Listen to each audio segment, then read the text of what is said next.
Naniniwala ang Task Force West Philippine Sea mga kapatid na yung nangyaring pambubulas ng China sa mga mangingisda ay ang matindi o pinakamalalang ginawang pambubulas ng China mga kapatid, no? China Coast Guard sa mga Pilipino, sa mga Pinoy, sa ating lahat mga tol.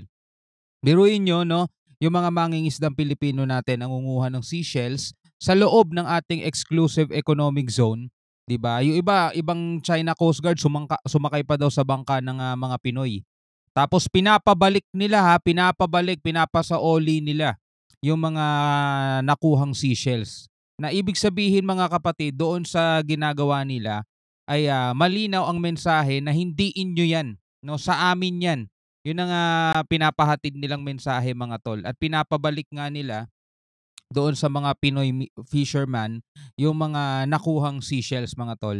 So ito ang ating panonoorin, bibigyan natin ng reaction video. Yung reaction mga kapatid ng PCG at ng Task Force West Philippine Sea sa pinakabagong pangharas at pambubulas ng China mga kapatid sa ating mga Pilipino, no? So ito mula sa UNTV. Yan, wag nating kakalimutan mag-subscribe sa kanilang YouTube channel mga kapatid, no? Ayan, oh. Task Force West Philippine Sea, sinabing pinakamatinding harassment ng China ang nangyari noong January 12, no? Bagong-bago pa lamang 'to mga kapatid, no? So wag na natin patagalin pa. Total wala na rin naman tayong hinihintay, na panoorin na natin 'to. Ipinahayag ng Task Force WPS na ang pinakabagong harassment ng China Coast Guard sa mga Pilipinong mangingisda sa Baho de Masinloc nitong January 12 ang pinakamatinding ginawa ng bansang China. Naging pinakamatindi anya ang naturang pangyayari mula ng umpisa ng PCG, ang Transparency Initiative noong nakaraang taon, kung saan isinasa publiko nila ang lahat ng ginagawang harassment ng China.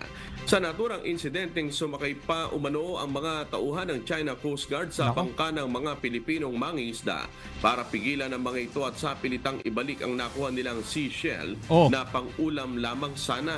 Biruin mo yon mga tol. Ha? Pang-ulam lang sana ng ating mga mangingisdang Pilipino mga tol. 'Di ba? Eto mga mangingisdang 'to, hindi katulad 'to ng mga Chinese militia vessels o fishing vessels nila. Talagang malakihan. Eto mangingisdang 'to mga kapatid, dito sila kumukuha ng kanilang pambuhay sa kanilang pamilya. Pang-ulam lang, oh, mga tol. Biruin mo 'yan, Ngayon kung hahayaan ng ating gobyerno, 'di ba, etong mga tsekwang 'to na manghimasok dito sa ating bansa, o kawawa naman yung mga mangingisdang Pilipino. Ultimo pang-ulam nila mga kapatid, no, bawal na. Tapos ipagtatanggol pa ng mga pro-China. Sasabihin binabantayan lang daw ng mga incheck etong Scarborough. Binabantayan lang daw ng mga incheck etong environment. Grabe yan mga tol. Unang-una wala silang karapatan diyan kasi labas na yan sa teritoryo nila, eh. Labas na yan doon sa exclusive economic zone nila, eh, 'di ba? Ito yung pinakamatindi, alam niyo kung bakit? Ha? Kasi nakasalalay dito mga tol yung kakainin sa buong maghapon. Biruin mo pinapabalik nila. O paano 'yan? Kung ibinalik mga tol, kung pinapabalik nila, di walang uulamin, no? Walang kakainin yung mga mangingisda mga tol, yung mga taong 'to. 'Di ba? Yung pamilya nila, yung mga anak nila, 'di ba? Di walang kakainin sa buong maghapon. Paano? 'Di ba? Nandirito sa exclusive economic zone ng Pilipinas, sa madaling salita mga tol, nandirito 'yan sa loob ng bakuran natin.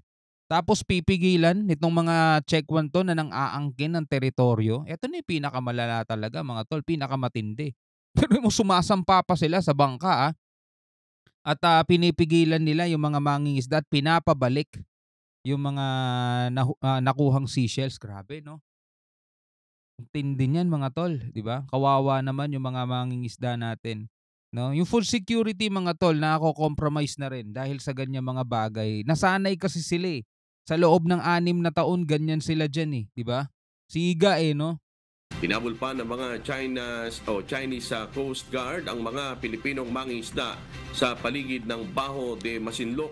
Pakinggan po natin ang pahayag ni Task Force WPS spokesperson Commodore J. Tariela. Ito galit na galit dito si Chu Laurel, eh, yung incheck na nagpapanggap na Pinoy. Galit na galit kay Tariela 'yun, eh. Well, if our point of preference is when on the time that we started our transparency initiative last year, up to this time, because I can only speak on that duration since I became the spokesperson for the West Philippine Sea of the Coast Guard, siguro ito yung pinakamatindi. But for this administration under President Bongbong Marcos, and since we started the Transparency Initiative, this is the most serious, I guess, no? Yung transparency initiative nila mga kapatid, maganda yan eh, no? Kasi nagagawa nilang ipakita, i-expose, no? Hindi lang sa buong mundo mga kapatid, lalong-lalo na sa mga Pilipino. Kasi pinakamahalaga talagang malaman to ng mga Pilipino, ikaw, ako, lahat tayo mga tol. Kasi kung hindi, magkakaroon tayo ng hati-hating opinion, mga media, mga vlogger at saka mga mamayang Pilipino mga tol. Magkakaroon ng hati-hating opinion tungkol dyan. So ang mga wala lang naman pakialam dito mga tol is yung ayaw kay BBM at ayaw, hindi lang basta ayaw kay BBM yung tipong mga diehard supporters talaga mga tol ni President Duterte dati. Yung tipong pati lahat-lahat ng mga ginagawa ni Duterte para sa kanila, lahat naman ay tama. Ulitin natin mga tol, hindi tayo hindi tayo against o hindi tayo anti-Duterte mga tol. In fact, gustong-gusto natin yung ibang mga proyekto niya, build, mga drug anti war on drugs, mga ganun, mga war on drugs ni President Duterte. Pero yung ginawa niya kasi dati na makikipagtropahan dito sa mga checkpoint to, nagdulot ng talagang hindi magandang pangyayari mga tol dito sa ating soberanya. Lalo-lalo na nung nagpalit na ng presidente mga tol. Iba ngayong mga Coast Guard, di natin nakikita, di natin dati naririnig. At wala tayong nababalitaan tungkol dito sa West Philippine Sea. Ngayon, na-expose na sila mga tol, na-expose na etong ginagawa ng China. Do hanggang ngayon, may raming pa rin nagtatanggol sa kanila, mga pro-China. Pero buti na lang, no? Majority ngayon ng mga Pilipino ang gusto yung ginagawang pagtugon ng gobyerno natin ngayon dito sa issue dito sa West Philippine Sea. Kahit ang mga media, mga mainstream media, nagkakaisa sila mga tol. Pinapakita rin nila at ina-expose din nila sa lahat. No, walang bias ngayon, no? Walang bias ngayon pagdating sa usaping West Philippine Sea. Lahat nagkakaisa para sa Pilipino mga tol. Yun ang maganda doon. Na-experience natin. But I wouldn't say it's not alarming. Again, ang naging participation lang naman ng Chinese Coast Guard dito is isang rubber boat at 5 Chinese Coast Guard personnel. Kapag gumamit na sila ng talagang Coast Guard nila, yun, alarming ngayon mga tol. Di ba ngayon, hindi pa daw alarming kasi gumamit lang naman ng rubber boat. Pero hindi. Lahat ng malaki nagsisimula sa maliit eh. Kailangan ito nahihinto na yan, yung mga ganyang pangaagaw ng ng mga nakuhang seashells. O kaya seashells pa lang yan, hindi pa mga isda yun pero isipin mo yung pamilyang mawawalan ng kakainin sa araw na yon dahil sa ginagawa ng China Coast Guard sa kanila.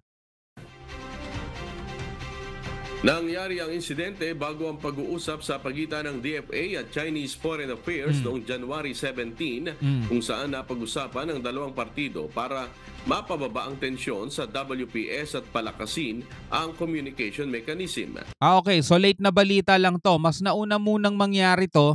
Etong pangbubulas ng China dito sa mga fishermen. Mas nauna munang mangyari to bago yung meeting ng DFA sa mga incheck, no? So, sabi nga, nagkasundo na daw, mapababa ang tensyon. Let's see, no? Tingnan natin kung anong mangyayari, mga tol. Ang Baho de Masinloc ay idineklara sa 2016 arbitral ruling bilang traditional fishing ground para sa Pilipinas, China at Vietnam. Kumpiyansa ang PCG na hindi kayang baliktarin ng China Coast Guard ang kwento sa puntong ito dahil wala. Yun naman pala di ba? So wala naman palang exclusivity pagdating dito sa Baho de Masinloc mga tol. Di ba? Ito yung fishing ground talaga ng Pilipinas, ng China at ng iba pang bansa. So wag naman sana yung China magiging rito, no? Ganid, madamot mga tol. Di ba? Sinabi ng 2016 Arbitral Ruling Award na ito'y talagang pangisdaan. So yung mga bansang nabanggit, ulitin natin para sa Pilipinas, China at Vietnam. Yan tatlong bansang yan Pilipinas, China, Vietnam may karapatang mangisda at manguha ng mga likas na yaman at lamang dagat dito sa Bajo de Masinloc o Scarborough. So ang ginagawa naman ng China, inaari niya ng gusto, 'di ba?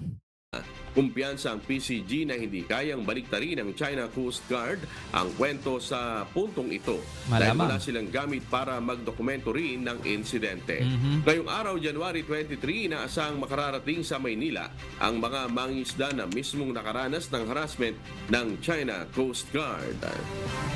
Tindi nito mga Chekwan 'to, no? Hindi. So arbitral ruling award mga kapatid, no? Yung 2016 arbitral ruling ang sinabi ay eto yung fishing ground, no, ng tatlong bansa, Pilipinas, China, Vietnam. So ibig sabihin yung mga bansang yun may karapatan mangisda, manghuli rito. Pero ang ginagawa mga tol ng mga Chekwa talagang hindi amin lang 'to, lumayas kayo. Well, ganun din naman yung ginamit nila sa buong karagatan mga tol, no? Ganun din yung style nila, 'di ba? Sabi ng UNCLOS, permado rin nila yon na bawat bansang 'to, bawat isa sa mga bansa ay meron kayong 200 nautical miles, no? 12 nautical miles yan yung teritoryo nyo yan. 200 nautical miles yan naman yung inyong exclusive economic zone. Sabi ng China, hindi, wala kayong ganyan, wala kayong exclusive economic zone, amin lang 'to. 10 dash line ginuhitan nila sa mapa, no? Kalokohan mga tol, no? Bilang isang Pilipino, ano ang reaction mo? Ano masasabi mo dito sa pinakabagong, panibagong pambubulas ng China dito sa mga kaaba-aba at mga pobreng mangingisda mga tol na yung pangkain lang sana nila, uulamin lang sana nila nung araw na yon, ano pa, no, pahirapan pa mga tol, pinababalik, no, kinukumpis ka ng mga CCG. Well, kawawa naman talaga sila. Ano masasabi niyo diyan mga tol? Comment ka na lang sa baba. Hanggang sa muli, ako nga pala si Shobal D. Peace out.